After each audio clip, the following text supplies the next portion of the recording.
लोगों को लगता है कि रनिंग करने के लिए बस उठो, जूते पहनो और दौड़ पड़ो। अक्सर लोग इसी तरह से रनिंग करते हैं और कुछ समय के बाद उनके लिए तकलीफ पैदा होने लग जाती है। इसकी वजह रनिंग करने के सही तरीके के बारे में जानकारी न होना होता है। दरअसल रनिंग करना एक साइंस है। जिस तरह क्रिकेट में टेक्निक अच्छी होने पर बल्लेबाज बिना दिक्कत के लंबी लंबी पारियां खेल सकता है, उसी तरह सही तरीके से की गई रनिंग की वजह से आप लंबा दौड़ सकते हैं, जिससे स्टेमिना भी बढ़ेगा। स्टेमिना जितना ज्यादा होगा उतनी ही देर तक दौड़ने के चांस रहेंगे। सो आज की इस वीडियो में मैं आपको रनिंग की टेक्निक और स्टेमिना बढ़ाने के बारे में बताऊंगा। तो चलिए शुरू करते हैं।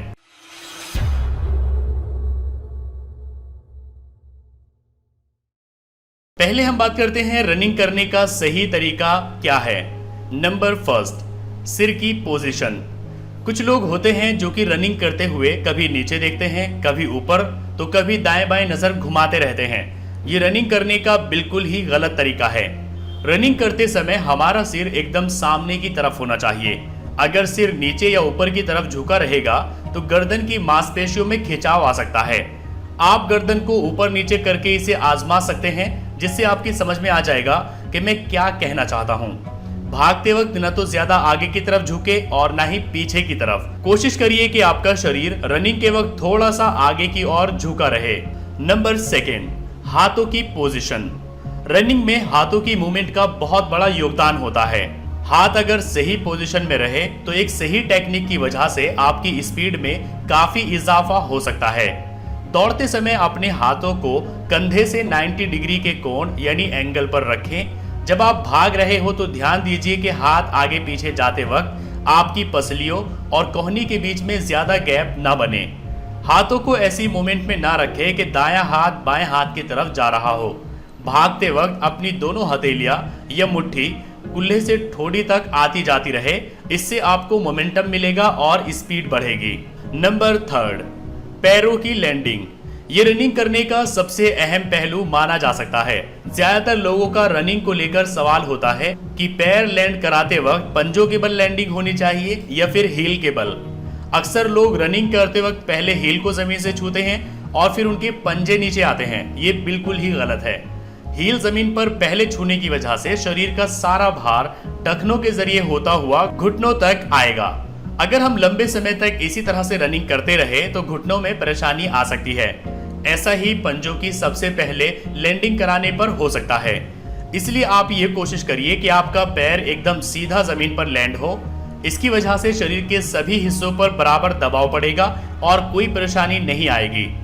इसके साथ ही सीमेंटेड रोड पर दौड़ने से आपको परहेज करना चाहिए। अब बात आती है पानी पीने और सांस लेने की। दौड़ने से 5-10 मिनट पहले आप थोड़ा पानी अपने हिसाब से पी सकते हैं, लेकिन आपको दौड़ने से पहले ज्यादा पानी नहीं पीना चाहिए। अगर आप ज्यादा पानी पीते हैं तो आपको दौड़ते समय पेट में दर्द हो सकता है।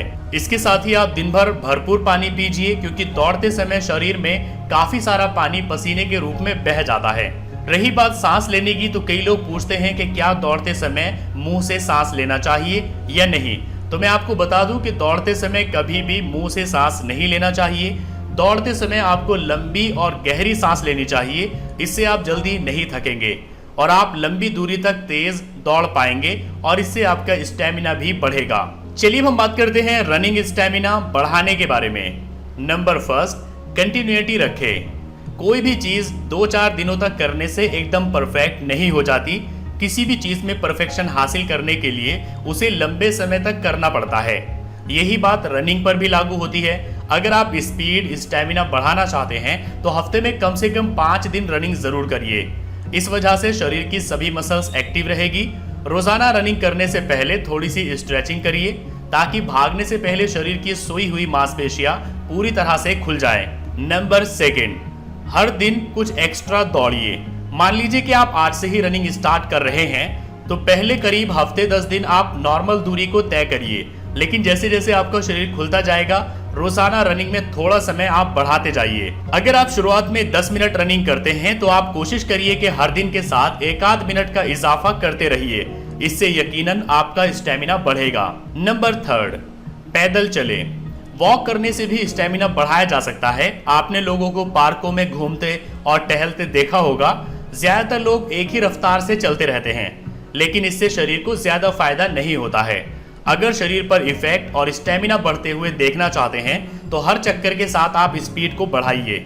मान लीजिए कि जिस पार्क में आप जा रहे हैं उसका एक राउंड आप 4 मिनट में पूरा करते हैं, तो अगले राउंड में आपकी कोशिश होनी चाहिए कि वही चक्कर आप 3 मिनट 55 सेकंड में पूरा करें। फिर अगले चक्कर में कुछ और सेकंड कम करिए। अगर आप रोजाना यही तरीका अपनाएंगे तो आपका स्टेमिना जरूर बढ़ेगा। नंबर 4, आराम और खाना।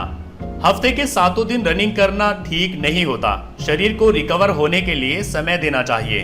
5 दिन भी रनिंग करना शरीर के लिए अच्छा रहेगा। रनिंग करते हुए आपके पूरे शरीर का वर्कआउट होता है और मसल्स को रिकवर करने के लिए अच्छे हेल्दी खाने की जरूरत भी होती है। इसलिए आप पौष्टिक खाना खाइए ताकि इससे आपके शरीर को फायदा पहुंचे। नंबर 5, अपनी लिमिट को पुश करिए। जब तक आप अपने कंफर्ट जोन से बाहर नहीं निकलेंगे तब तक मनचाहा रिजल्ट आप हासिल नहीं कर सकेंगे। नॉर्मल रनिंग के बाद कुछ 1000 मीटर के लिए तेज भागिए और जब तक भागिए जब तक कि सांस ऊपर न चढ़ जाए। खुद को आप जितना पुश करेंगे उतने ही अच्छे रिजल्ट्स आएंगे। इसके अलावा आपको संयम बना के रखना होगा। सो आई होप कि अब आप समझ गए होंगे कि रनिंग करने का सही तरीका क्या है और आप अपना रनिंग स्टेमिना कैसे बढ़ा सकते हैं। अगर आपको वीडियो पसंद आया है तो लाइक करिए, अपने फ्रेंड्स के साथ शेयर करिए और अगर आपके मन में कोई कंफ्यूजन है तो आप नीचे कमेंट करके पूछ सकते हैं।